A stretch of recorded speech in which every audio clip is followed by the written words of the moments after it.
ಓಂ ಶ್ರೀ ಸಾಯಿನಾಥಾಯ ನಮಃ. ಬಾಬಾರವರು ಎಲ್ಲರಿಗೂ ಆಯುಷ್ಯ, ಐಶ್ವರ್ಯ, ಆರೋಗ್ಯ, ಸಂಪತ್ತನ್ನು ನೀಡಿ ಕರುಣಿಸಲಿ ಎಂದು ಪ್ರಾರ್ಥಿಸುತ್ತಾ ಇಂದು ನಾನು ಸಾಯಿ ಸಚ್ಚರಿತೆಯ ಅಧ್ಯಾಯ 52 ಪಾರಾಯಣ ಮಾಡುತ್ತಿದ್ದೇನೆ. ಓಂ ಶ್ರೀ ಗುರುಭ್ಯೋ ನಮಃ. ಗೋದಾವರಿ ತೀರದ ರಾಜಮಹೇಂದ್ರಿಯದಲ್ಲಿ ಟೆಂಬೆ ಸ್ವಾಮೀಜಿ ಎಂಬ ದತ್ತಾತ್ರೇಯ ಪೀಠದ ಗುರುಗಳಿದ್ದರು.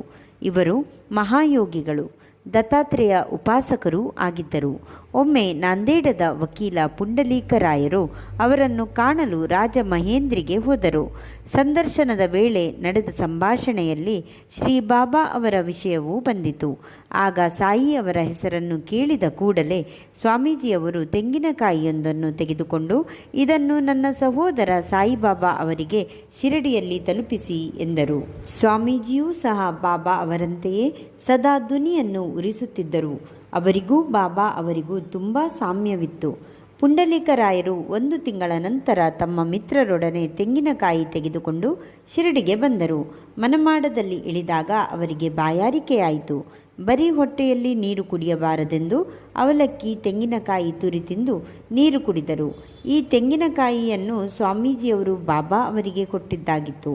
ಮಸೀದಿ ತಲುಪಿದ ತಕ್ಷಣ ಬಾಬಾರವರು ಪುಂಡಲೀಕರಾಯರನ್ನು ಕುರಿತು, ನನ್ನ ಸಹೋದರನಿಂದ ತಂದ ವಸ್ತು ಕೊಡು ಎಂದು ನೇರವಾಗಿ ಕೇಳಿಬಿಟ್ಟರು. ಪುಂಡಲೀಕರಾಯರು ಬಾಬಾ ಅವರ ಪಾದಗಳನ್ನು ಭದ್ರವಾಗಿ ಹಿಡಿದುಕೊಂಡು ಅವರಲ್ಲಿ ಕ್ಷಮೆ ಬೇಡಿದರು. ಅದಕ್ಕೆ ಬದಲಾಗಿ ಇನ್ನೊಂದು ತೆಂಗಿನಕಾಯಿ ಕೊಡುತ್ತೇನೆ ಎಂದರು. ಆ ತೆಂಗಿನಕಾಯಿಯ ಬೆಲೆ ಸಾಮಾನ್ಯವಾದದ್ದಲ್ಲ, ಅದರ ಬೆಲೆ ಯಾವುದಕ್ಕೂ ಸಮಾನವಾದುದಲ್ಲ. ಆದರೆ ನಿಮ್ಮಿಂದ ತಪ್ಪಾಗಿದೆ, ಚಿಂತಿಸಿ ಫಲವಿಲ್ಲ. ಅಹಂಭಾವವನ್ನು ತ್ಯಜಿಸಿ ನಿನ್ನ ಆಧ್ಯಾತ್ಮಿಕ ಪ್ರಗತಿ ತ್ವರಿತಗೊಳ್ಳುತ್ತದೆ ಎಂದು ಆಶೀರ್ವದಿಸಿದರು. ಬಾಳರಾಮ್ ದುರಂದರ ಅವರು ಮುಂಬೈ ಹೈಕೋರ್ಟ್ನ ವಕೀಲರು. ಅವರದು ತುಂಬ ಧಾರ್ಮಿಕ ಸ್ವಭಾವ. ಅವರು ಲೇಖಕರೂ ಹೌದು. ವಿಠಲನ ಪರಮಭಕ್ತರಾದ ಅವರಿಗೆ 1912 ಸುಮಾರಿನಲ್ಲಿ ಬಾಬಾ ಅವರ ಪರಿಚಯವಾಯಿತು. ಇದಕ್ಕೆ ಮುಂಚೆ ಅವರ ಸಹೋದರರು ಶಿರಡಿಗೆ ಭೇಟಿ ನೀಡಿದ್ದರು. ಈ ಸಲ ದುರಂದರ ಸಹೋದರರು ಬಾಬಾ ಅವರಿಗೆ ನಮಸ್ಕರಿಸಿದಾಗ ಅವರು ಹಿಂದಿನ 60 ಜನ್ಮಗಳಿಂದ ಪರಿಚಿತರು ಎಂದರು. ಬಾಬಾ ಅವರ ಕಾಲೊತ್ತುತ್ತಾ ಬಾಳರಾಮರು ಕುಳಿತರು.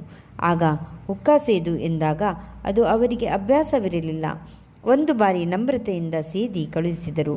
ಇದರಿಂದ ಅವರ ದಮ್ಮು ರೋಗ ನಿವಾರಣೆಯಾಯಿತು. ಬಾಬಾ ಮಹಾಸಮಾಧಿಯ ನಂತರ ಮತ್ತೆ ಅವರಿಗೆ ಕೆಮ್ಮು ಬಂದಿತು. ದುರಂದರ ಸಹೋದರರು ಶಿರಡಿಯ ಸಮಾರಂಭಗಳಲ್ಲಿ ಭಾಗವಹಿಸಿ ಬಾಬಾ ಅವರಲ್ಲಿ ತಮ್ಮ ಇಷ್ಟದೈವ ಪಾಂಡುರಂಗನನ್ನು ಕಂಡರು ಎಂಬಲ್ಲಿಗೆ 52ನೇ ಅಧ್ಯಾಯ ಸಂಪೂರ್ಣವಾಯಿತು.